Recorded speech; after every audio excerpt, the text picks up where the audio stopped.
Our ally, France, out. Italy in against us. All France in the power of the enemy, all its arsenals and vast masses of military material converted or convertible to the enemy's use. A puppet government set up of Vichy which may at any moment be forced to become our foe. The whole western seaboard of Europe from the North Cape to the Spanish frontier in German hands. All the ports, all the airfields on this immense front employed against us as potential springboards of invasion. Moreover, the German air power, numerically so far outstripping ours, has been brought so close to our island that what we used to dread greatly has come to pass, and the hostile bombers not only reach our shores in a few minutes, and from many directions, but can be escorted by their fighting aircraft. Why, sir, if we had been confronted at the beginning of May with such a prospect, it would have seemed incredible that at the end of a period of horror and disaster, or at this point in a period of horror and disaster, we should stand erect, sure of ourselves, masters of our fate, and with the conviction of final victory burning unquenchable in our hearts.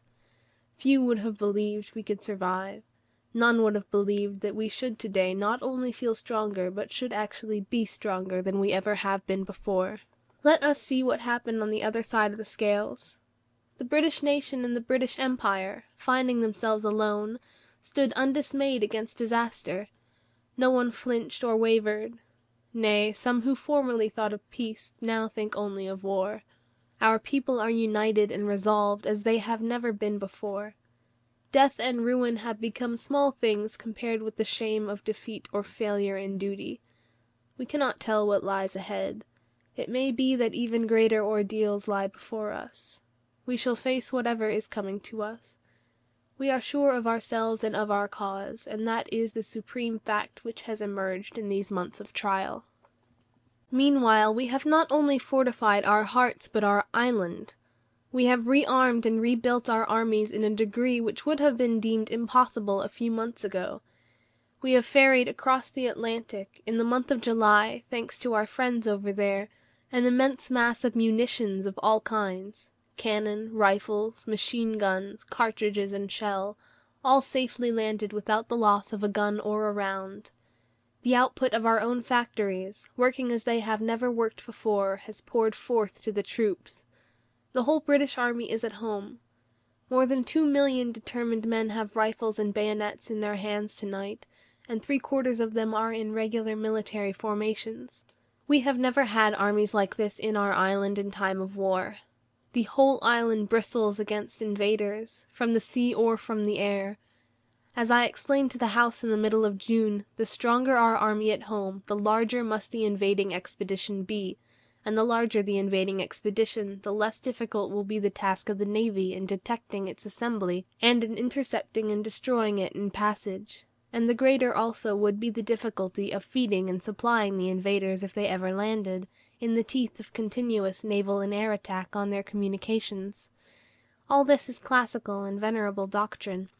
As in Nelson's day the maxim holds, our first line of defense is the enemy's ports. Now air reconnaissance and photography have brought to an old principle a new and potent aid. Our navy is far stronger than it was at the beginning of the war. The great flow of new construction set on foot at the outbreak is now beginning to come in.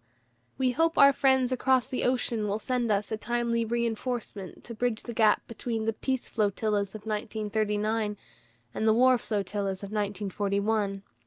There is no difficulty in sending such aid. The seas and oceans are open. The U-boats are contained. The magnetic mine is, up to the present time, effectively mastered.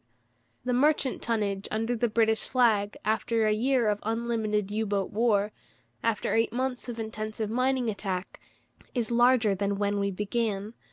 We have in addition under our control at least 4 million tons of shipping from the captive countries which has taken refuge here, or in the harbours of the Empire. Our stocks of food of all kinds are more abundant than in the days of peace, and a large and growing program of food production is on foot. Why do I say all this? Not assuredly to boast, not assuredly to give the slightest countenance of complacency. The dangers we face are still enormous, but so are our advantages and resources. I recount them because the people have a right to know that there are solid grounds for the confidence which we feel, and that we have good reason to believe ourselves capable, as I said in a very dark hour 2 months ago, of continuing the war, if necessary alone, if necessary for years. I say it also because the fact that the British Empire stands invincible and that Nazism is still being resisted will kindle again the spark of hope in the breasts of hundreds of millions of downtrodden or despairing men and women throughout Europe, and far beyond its bounds, and that from these sparks there will presently come cleansing and devouring flame. The great air battle which has been in progress over this island for the last few weeks has recently attained a high intensity. It is too soon to attempt to assign limits either to its scale or to its duration. We must certainly expect that greater efforts will be made by the enemy than any he has so far put forth.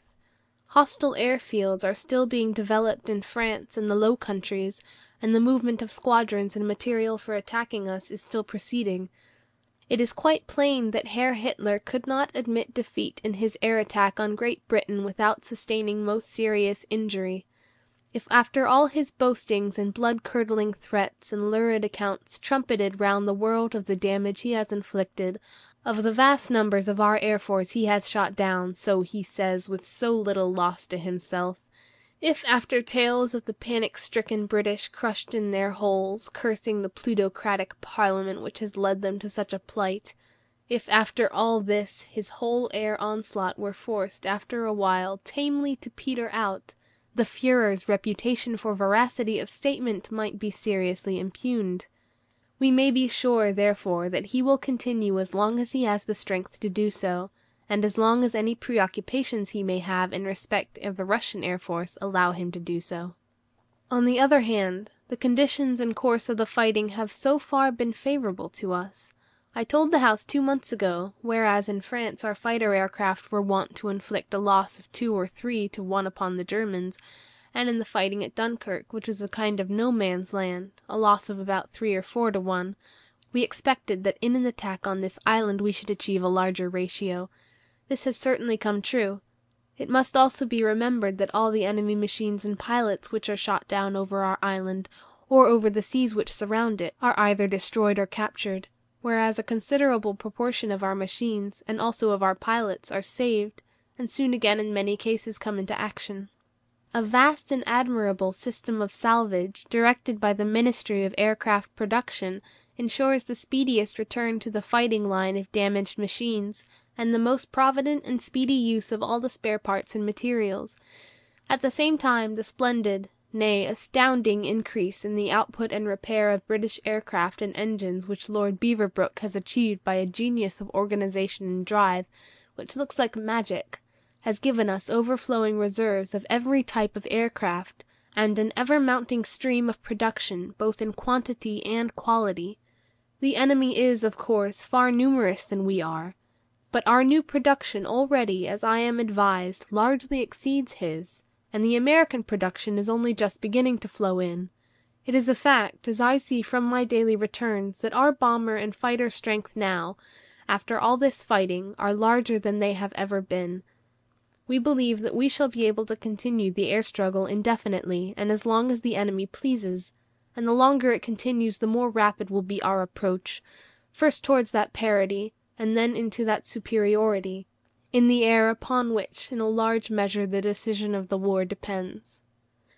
The gratitude of every home in our island, in our empire, and indeed throughout the world, except in the abodes of the guilty, goes out to the British airmen who, undaunted by odds, unwearied in their constant challenge and mortal danger, are turning the tide of the world war by their prowess and by their devotion. Never in the field of human conflict was so much owed by so many to so few. All hearts go out to the fighter pilots, whose brilliant actions we see with our own eyes day after day, but we must never forget that all the time, night after night, month after month, our bomber squadrons travel far into Germany, find their targets in the darkness by the highest navigational skill, aim their attacks, often under the heaviest fire, often with serious loss, with deliberate, careful discrimination, and inflict shattering blows upon the whole of the technical and war-making structure of the Nazi